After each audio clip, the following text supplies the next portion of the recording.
sebelumnya kita sudah menyelesaikan pembahasan yang faktor pertama, yaitu didasarkan kepentingan bersama dengan pengorganisasian, yang disebut juga dengan kelompok teratur.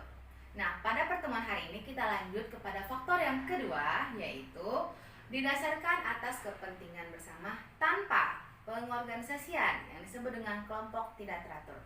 Nah, faktor pertama dan faktor kedua adalah faktor yang melatar belakangi kelompok sosial di masyarakat.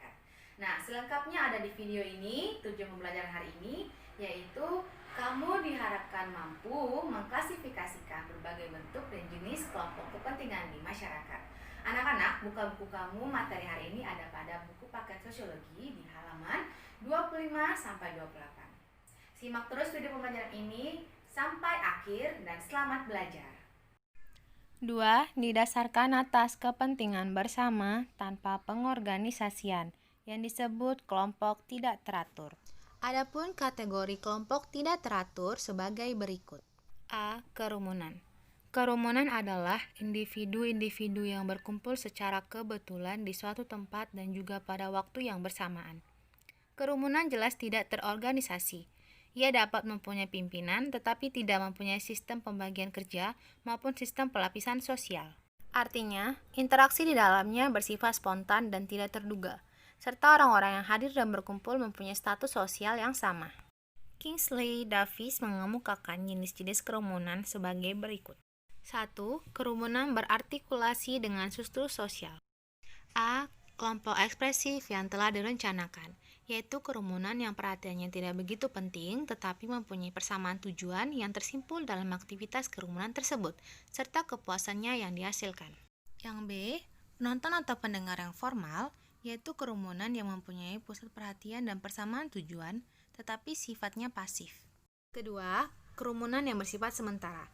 A. Kumpulan yang kurang menyenangkan. B. Kumpulan orang-orang yang sedang dalam keadaan panik.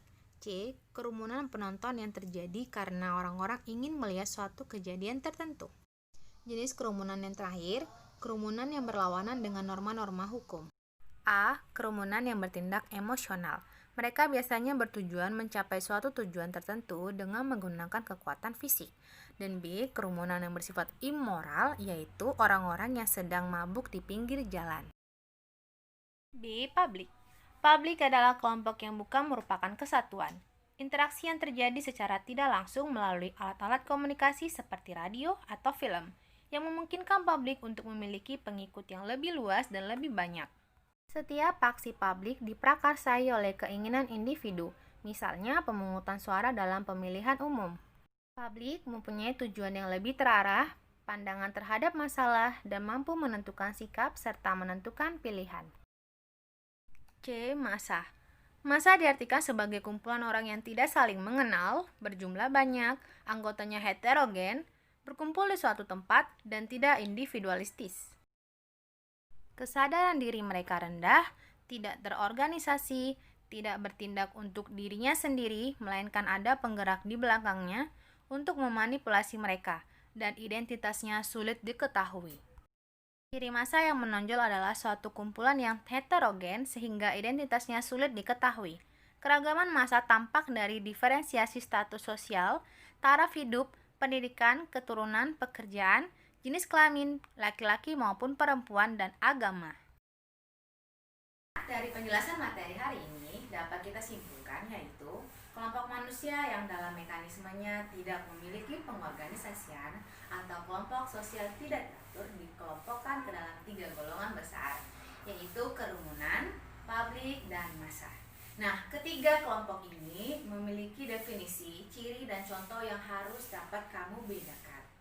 Anak-anak, materi selanjutnya kita akan membahas kepada materi karakteristik khusus atau partikularisme dan eksklusivisme di kelompok. Setelah video ini selesai, kita akan kembali ke Discord. Kita akan bahas materi ini lebih lanjut. Di sana akan ada tanya jawab dan latihan. Demikian video pembelajaran hari ini. Sampai jumpa pada video pembelajaran berikutnya. Tetap semangat dan tetap sehat dengan melakukan protokol